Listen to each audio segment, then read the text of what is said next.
Inauguration हो रहा है।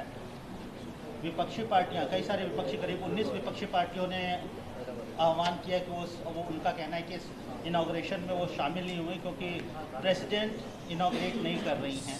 वहीं एक और विवाद है कि जो इनॉग्रेशन डे है वो सावरकर के जन्म शताब्दी दिवस के साथ एक साथ हो रहा है। देखिए, आपके सवाल का जवाब मैं इस तरह दूंगा कि 2019 के जब लोकसभा के चुनाव हुए, इंतखाबात हुए, इलेक्शन के बाद लोकसभा में वज़ीर आज़म प्रधानमंत्री ने एक ऑल पार्टी मीटिंग बुलाई थी और उस ऑल पार्टी मीटिंग में जितने पॉलिटिकल पार्टीज़ लोकसभा राज्यसभा में उन सबको दावत दी गई थी। उस ऑल पार्टी मीटिंग में ये एजेंडा था कि one nation one election, what more needs to be done to strengthen the democracy of India, हमारी लोकतंत्र को मजबूत करने के लिए और क्या करना चाहिए। और एक तीसरा पॉइंट था मुझे याद नहीं आ रहा। तो उसमें जितने पॉलिटिकल पार्टीज थे उन सब ने तकरीबन, जो मेरा मेमोरी अगर मेरी राइट है, तो सब ने एग्री हो गए थे वन नेशन इलेक्शन के लिए, सिवाय हमारी पार्टी के। जब मैं था और येचूरी साहब और मैंने वन नेशन वन इलेक्शन को संविधान के बेसिक स्ट्रक्चर के खिलाफ करार दिया था और कहा था कि प्रधानमंत्री ये चाहते हैं कि देश में सिर्फ उनकी पार्टी मजबूत रहे और कमज़ोर कांग्रेस रहे और बाकी सब पार्टियां ख़त्म हो जाए। तो काफ़ी प्रधानमंत्री मेरे उस बोलने पर उनका चेहरा बता रहा था, वो बड़े नाराज़ हो गए थे। उसके बाद मैंने इस बात को कहा था कि आपने एक नई लोकसभा बनाइए, इसलिए कि जो मौजूदा लोकसभा है वो अगर पार्लियामेंट में अगर किसी बिल पर डिबेट हो रही है या प्रेसिडेंट मोशन पर डिबेट होती है, नो कॉन्फिडेंस होता है, तो बिल्कुल ऐसा लगता है कि आप मैंने एक चौको ब्लॉक यानी बहुत ही इनकन्वीनियंस हुआ था उसमें, और उसमें सहूलतें भी नहीं है।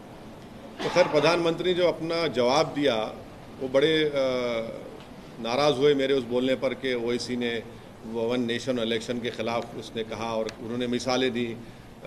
उड़ीसा में पटनायक साहब जीते विधानसभा और हम लोकसभा जीते, जगन दोनों जीत गए। फिर बाद में प्रधानमंत्री ने कहा कि हाँ हम सोचेंगे, वो रिकॉर्ड्स वो मिनट्स होंगे लोकसभा में गवर्नमेंट के पास, वो आप देख सकते हैं अगर वो दिए तो। उन्होंने कहा कि हाँ मैं देखता हूँ कि नई पार्लियामेंट बनाना नहीं बनाना। तो पहली पॉइंट तो ये है कि नई पार्लियामेंट की ज़रूरत है, इससे कोई इनकार नहीं कर सकता। दूसरा ये कि जब मीरा कुमारी साहिबा लोकसभा के स्पीकर थी तो उन्होंने एक प्रपोज़ल मूव किया था कि नई लोकसभा बनना चाहिए। उसके बाद उन पर यूपीए में कुछ कॉन्फ्लिक्ट हुआ, वो प्रपोज़ल ड्रॉप हो गया। तीसरी बात यह है कि मौजूदा जो पार्लियामेंट की बिल्डिंग है उसको फायर सर्विसेज से क्लियरेंस नहीं है, उसमें कोई क्लियरेंस नहीं है। अगर आग लग गई तो उसका क्लियरेंस नहीं है। आप लोग मीडिया के लोग तो सिर्फ सेंट्रल हॉल में कभी आते थे, वो भी मोदी साहब ने सेंट्रल हॉल में आपका आना भी बंद कर दिया। मगर अगर आप ऊपर जाएंगे तो मुझे अच्छी तरह याद है कि 2012 या 13 में लेट मुलायम सिंह यादव साहब जब अपनी पार्टी के ऑफिस में खाना खा रहे थे तो एक बिल्डिंग का एक हिस्सा उनके आके उनके टेबल बाजू गिरा। तो ये नई लोकसभा की ज़रूरत है, इसमें कोई डिनाई नहीं कर सकता। अब हमारा जो पार्टी का ऑब्जेक्शन है वो ये है कि लोकसभा में ये theory of separation of powers Bharat के संविधान के बेसिक स्ट्रक्चर का हिस्सा है, और theory of separation of powers में एग्जीक्यूटिव इंडिपेंडेंट रहेगा, लेजिस्लेचर इंडिपेंडेंट रहेगा, जुडिशरी इंडिपेंडेंट रहेगी। हम शुरू से इस बात को कह रहे हैं कि प्रधानमंत्री वज़ीर आज़म ने जब जाकर इसका फाउंडेशन स्टोन डाला उस वक्त भी मैंने कहा कि ये एग्जीक्यूटिव का गैर ज़रूरी इंटरफियरेंस हो रहा है लेजिस्लेचर में, उनको नहीं करना चाहिए था फाउंडेशन स्टोन में। जब नेशनल एम्बलम का इनॉग्रेशन हुआ उस वक्त भी वज़ीर आज़म और प्रधानमंत्री मोदी पहुंच गए, स्पीकर साहब पीछे खड़े हैं, उस वक्त भी मैंने ऑन रिकॉर्ड कहा था गलत हो रहा है। आज भी मैं कह रहा हूं कि इसका इनॉग्रेशन प्रधानमंत्री को नहीं करना चाहिए, क्योंकि ये theory of separation of powers का वायलेशन है। लेजिस्लेचर इंडिपेंडेंट है, पार्लियामेंट इंडिपेंडेंट है एग्जीक्यूटिव से, जो प्रधानमंत्री हैं, पार्लियामेंट इंडिपेंडेंट है जुडिशरी से, जो सीजीआई हेड करते हैं उसको। तो इसीलिए हम इसका अपोज कर रहे हैं कि प्रधानमंत्री को, वजीर आजम मोदी को इस नई पार्लियामेंट की बिल्डिंग का इनॉग्रेशन नहीं करना चाहिए, क्योंकि ये theory of separation of powers का ग्रॉस वायलेशन है। ये स्पीकर के डोमेन में, लेजिस्लेचर के डोमेन में एग्जीक्यूटिव इंटरफियर हो रहा है। दूसरी बात यह है कि ये जो अपोजिशन पार्टीज के लोग हमसे कोई कांटेक्ट नहीं किए, हमारी पार्टी से, अब क्यों नहीं किए वो उनसे पूछ लीजिए, क्योंकि उनकी नज़र में हम अछूत हैं, अनटचेबल हैं हम। मगर वो लोग जो बोल रहे हैं कि प्रेसिडेंट को करना चाहिए, वो भी गलत है। वो गलत है, इसलिए गलत है क्योंकि आर्टिकल 53(1) पढ़िए आप लोग। आर्टिकल 53(1) ये कहता, the executive power of a union shall be vested in the president and shall be exercised directly or through officers subordinate to him in accordance with this constitution. Article 53(1) तो वो तो president भी तो executive का हिस्सा है, पढ़ते नहीं है ये लोग। इसीलिए हम कह रहे हैं कि स्पीकर कस्टोडियन है लोकसभा का और स्पीकर को करना चाहिए। हम देश के वजीर आजम से, प्रधानमंत्री से ये डिमांड करते हैं कि आप पीछे हट जाइए। आपका तो नाम आ जाएगा फाउंडेशन स्टोन में, इनॉग्रेशन स्पीकर ओम बिरला साहब करने दीजिए और पूरी देश को मैसेज दीजिए कि आप theory of separation of powers को मानते हैं, आप संविधान को मानते हैं और बेसिक स्ट्रक्चर को आप मानते हैं। ये हमारा ये कहना है इस पर। और सुनिए, क्योंकि प्रधानमंत्री अगर राजी हो जाते हैं कि स्पीकर ओम बिरला इस कांग्रेस इनॉग्रेट करेंगे तो एमआईएम पार्टी उसमें उस फंक्शन में जाएगी। अगर प्रधानमंत्री हमारी बात को नहीं जाएगी तो हमारा मानना यह है कि प्रधानमंत्री एग्जीक्यूटिव के तौर पर वो theory of separation of powers को कमज़ोर करना चाहते हैं, वो लेजिस्लेचर के डोमेन में हावी होना चाहते हैं और ये हमारे बेसिक कॉन्स्टिट्यूशन के, संविधान के बेसिक स्ट्रक्चर का हिस्सा है।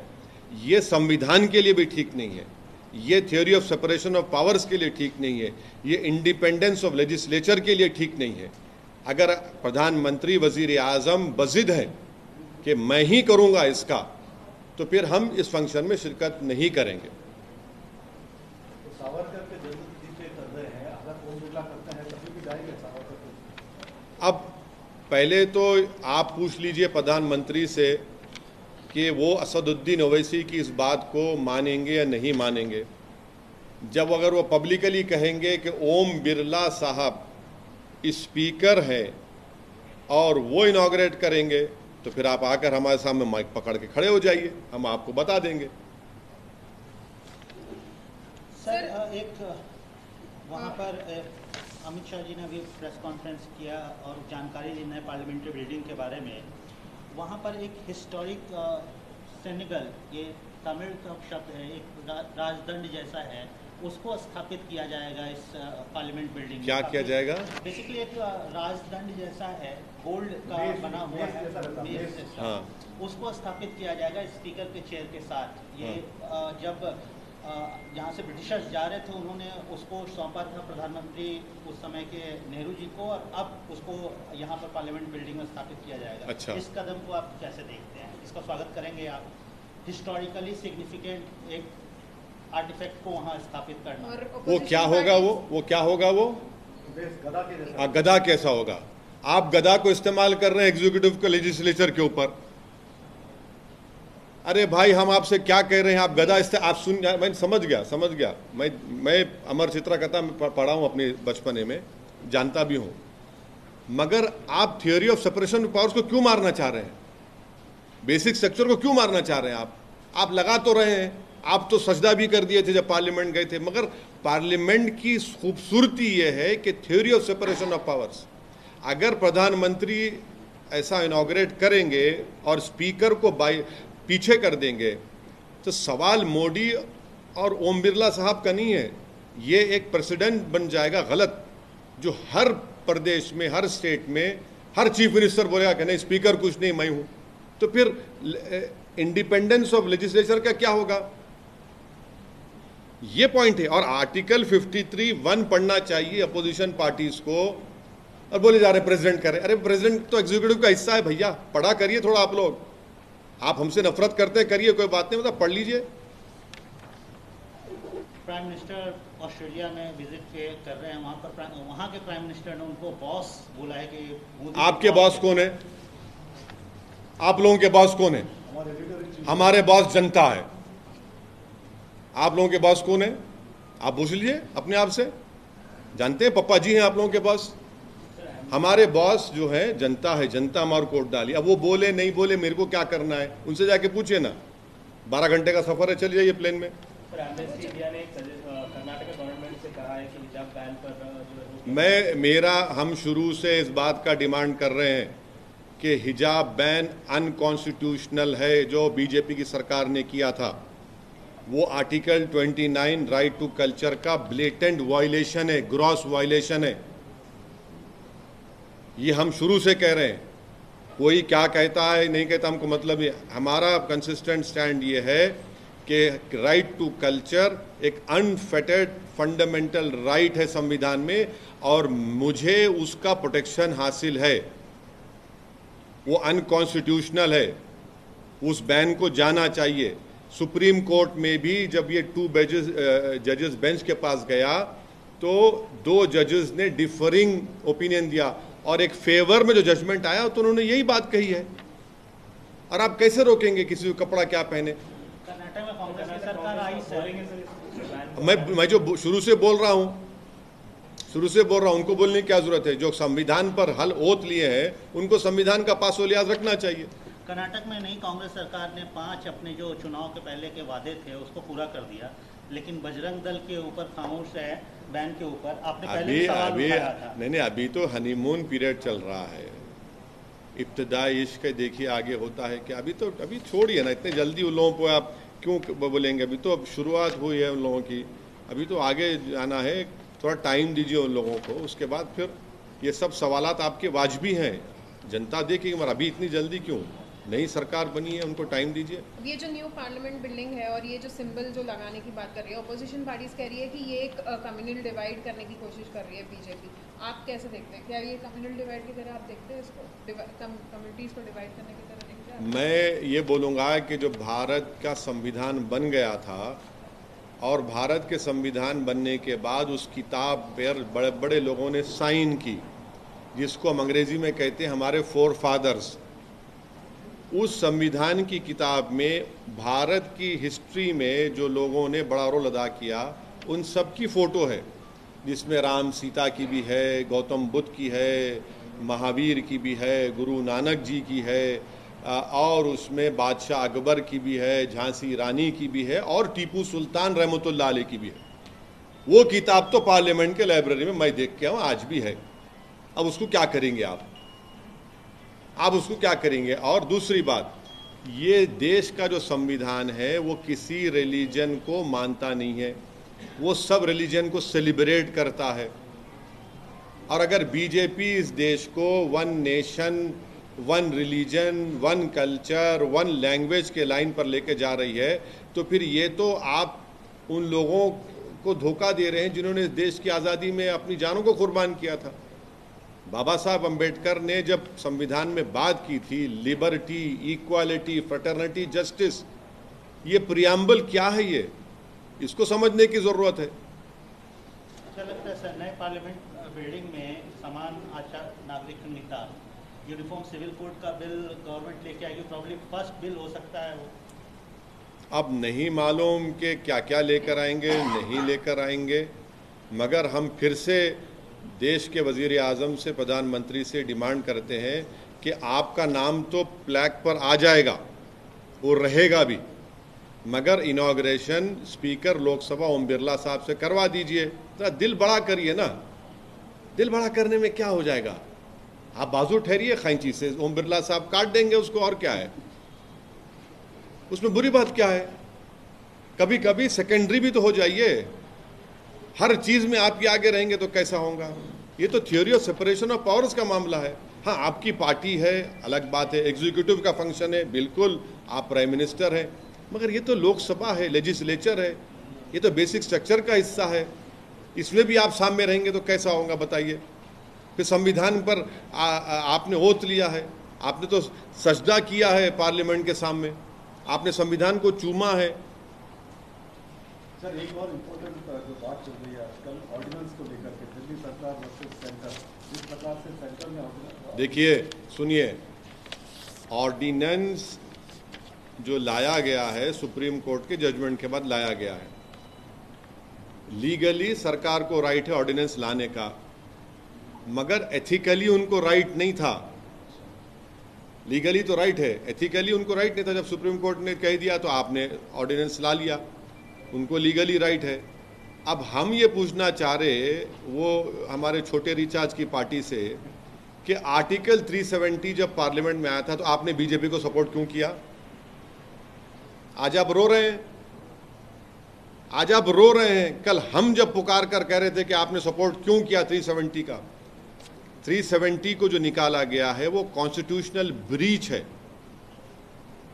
आपने जम्मू कश्मीर लद्दाख को अलग अलग कर दिया। जब आपने सपोर्ट किया था, नहीं किया था, दिल्ली के मुख्यमंत्री की पार्टी ने, आपने सपोर्ट किया था, तो उनको बीजेपी को मौका मिल गया ये करने का। अब ये लंबा चलेगा।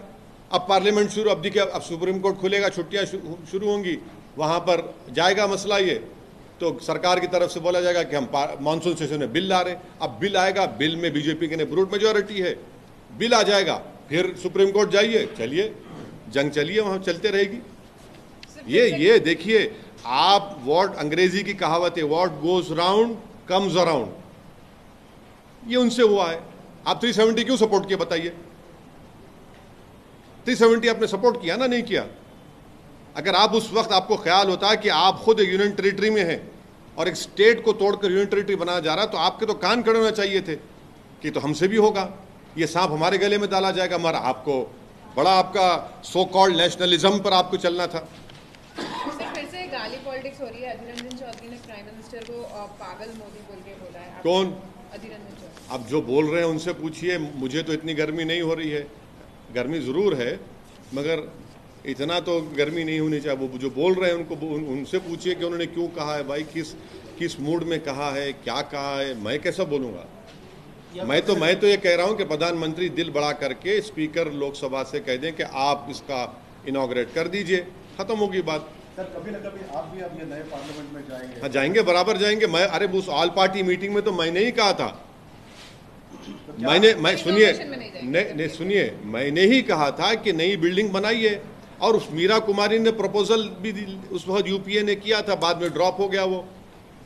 बिल्कुल मैं कह रहा हूँ, नई पार्लियामेंट की बिल्डिंग की जरूरत है। आप लोग अंदर देखते नहीं, हम लोग कैसा बैठते हैं, कितनी मुश्किल होती है जब पूरे, अगर 450, 500 छोड़िए, अगर 450 मेंबर बैठे, कितना मुश्किल होता है जाना निकलने के लिए। तो नए पार्लियामेंट में गए सर, आप देखे कैसी बिल्डिंग है? नहीं, ये ना थी हमारी किस्मत, नहीं कि प्रधानमंत्री चले गए, वो खुद देखे हैं, फाउंडेशन स्टोन से लेके, एम्बलम से लेके, नई बिल्डिंग में जाकर आपने दबा दबा कर फोटोआं ली, आपने पूरा एक आधा घंटे का प्रोग्राम कर दिया आपने। तो हमारे को भी लिख जाते, तो अब तो जाना तो पड़ेगा। क्या कोई पुरानी मेमोरी सर, पुराने पार्लियामेंट बिल्डिंग की? क्या ये देखिए, ये राजनीति में मेमोरीज काम नहीं करते। ये सब उस वक्त जवानी में जब आप होते तो अच्छा लगता है। ये राजनीति में आप हैं, आपको काम करने के लिए जा रहे हैं, आप मेमोरीज के लिए नहीं जाते। आपके ऊपर एक बहुत बड़ी जिम्मेदारी होती है कि आप उस रिस्पॉन्सिबिलिटी को डिस्चार्ज करें जो जनता ने आप पर दी है। ये मैं देख मेमोरी, क्या मेमोरी, काम करना है यार। पब्लिक धूप में खड़े के वोट डालती है, गरीब लोग वोट डालते हैं, उनके लिए काम करेंगे। पर्सनल कहाँ जाता है इसमें, कहाँ पर्सनल मेमोरीज हैं? मेरे से 56 लोग आकर गए और आकर चले जाएंगे, मगर मुझे अवाम ने मुंतखब किया है, मेरा काम है काम करना, आप में मेमोरीज करना है। अरे मेमोरीज से सवाल नहीं है, सवाल ये है कि आप वहाँ जाकर सरकार को झिझोड़े, बोले, खुलकर बोले, उनकी गलतियों को दोहराएं। और आप वहाँ पर फ्लोर ऑफ द पार्लियामेंट में जा रहे हैं, बाहर बोल रहे हैं बीजेपी को हटाओ, और यूएपी का कानून आ रहा, कांग्रेस बीजेपी मिलकर पास करा रहे हैं। 370 का कानून आ रहा, आप बीजेपी को सपोर्ट कर रहे हैं। दिल्ली हाईकोर्ट ने कहा कि फॉरेन फंडिंग गलत है, एक्शन लो कांग्रेस बीजेपी पे। रेट्रोस्पेक्टिव लॉ ला रहे तो कांग्रेस बीजेपी मिलके कानून बना रहे। यकीनन वो एक पुरानी बिल्डिंग है, तारीखी बिल्डिंग है। उस बिल्डिंग की सबसे बड़ी खुसूसियत और अहमियत हमेशा रहेगी कि उसमें संविधान को बनाया गया था, उसमें भारत के आइन को, कॉन्स्टिट्यूशन को बनाया गया था। उसमें बाबा साहब अम्बेडकर ने नहीं मालूम कितने हजारों घंटे बैठकर उस डॉक्यूमेंट को लिखा, उसमें अपना खून पसीना उसमें बहाया उसमें। तो यकीनन उस बिल्डिंग की तारीखी अहमियत, खुसूसियत बराबर रहेगी। जितने उसमें एमपीज रहे वो बड़े उनके यादगार लम्हात होंगे। बट ठीक है भाई, ये तो ये तो ऐसा है ना कि 5 साल के लिए फिर आप आवाम में जाते हैं, आवाम आपको मुंतखब करी, फिर आप जाते हैं। बिल्डिंग कुछ हो, बिल्डिंग को देखकर काम नहीं करना चाहिए, जिम्मेदारी को देखकर काम करने की बहुत बड़ी ज़रूरत है।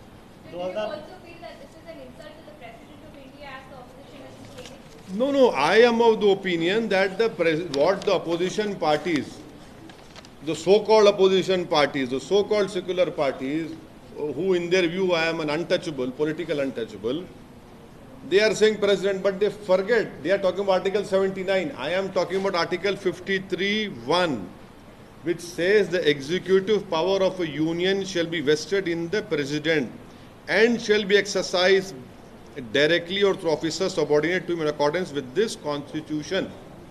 So president is part of executive. That is why I have been saying that it is the Speaker of the Lok Sabha who is the custodian of the parliament, and the theory of separation of powers clearly tells us that legislature is independent of executive and judiciary, and in the theory of separation of powers is part of the basic structure of our constitution. The Prime Minister should not enter into the domain of legislature. The judiciary cannot enter into domain of legislature, and vice versa, legislature cannot enter into domain of executive or the judiciary. That is part of the basic structure of the constitution. So I still hope that the Prime Minister of this country would show his large-heartedness, will show his love for the constitution. As a true constitutionalist, if he is, then he should allow the Lok Sabha Speaker to inaugurate the new parliament. And if he does, then of course MIM will be there. But if the parliament is hell-bent on inaugurating because he wants to inaugurate everything, because the BJP believes that nothing happened before 2014, if the Prime Minister does that, then we will be compelled to not to attend that function. But please remember that in 2019, the first all-party meeting which was held after the Lok Sabha results had come out, I had demanded that a new parliament building should come up, and I'm sure that the Lok Sabha or the Prime Minister office must be having those minutes. I had raised this issue. Sir, यहाँ पे भी अब election होने वाले हैं, आप भी ताबड़तोड़ इनॉग्रेशंस कर रहे हैं, भी जा रहे हैं, हाँ। तो क्या MIM शुरू कर दिया यहाँ का? देखिए, इलेक्शन के लिए तैयारी करना ये MIM की फितरत में नहीं है। आवाम की खिदमत करना 24 घंटे ये MIM की मिजाज में है, ये MIM की सोच में, MIM की फितरत है। इसीलिए कोई पॉलिटिकल पार्टी का दफ्तर इतना बड़ा नहीं है दारुस्सलाम की तरह, जहां पर हफ्ते में 6 दिन बगैर किसी की रोक टोक के 6-7 MLAs, 1 MP, 2 MLC, पूरे कॉरपोरेटर्स MIM के मेंबर बैठे रहते, आवाम की खिदमत के लिए। जनता आती यहाँ पर, जनता दरबार में अपना काम करा के जाती।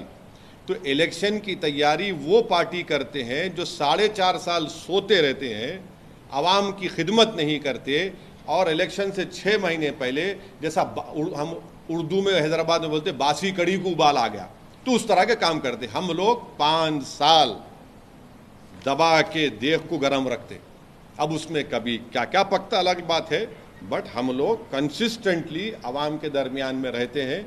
और ये हमारे लिए नई बात नहीं है, ये इस रिवायत को, इस रिवाज को, इस स्टाइल को, इस पॉलिटिकल खिदमत के तरीक़े को हमारे लेट सालार सुल्तान सलाहुद्दीन ओवैसी रहमतुल्लाह अलैह ने शुरू किया था। ये जारी रहेगा, ये हमारा काम करने का तरीक़ा है। वो दूसरे पॉलिटिकल पार्टीज जो है 4.5 साल सोते और हैदराबाद में बोलते मैले आँखा लेके ऐसा आँखा मल के उठते, और इलेक्शन आ रहा चलो भागना है, तो ऐसा नहीं होता। हम लोग कंसिस्टेंटली काम करते, आवाम में रहते, और ये आवाम देखती हैदराबाद की, इसीलिए हमको वोट डालती, कामयाब करती। अब मजलिस के जो मुखालिफिन हैं वो क्या ही इल्ज़ामात लगाते, हमको उसकी फिक्र नहीं है। हम अपना काम करते, बोलते ना our work is our identity, ये MIM का असल काम करने का तरीका है।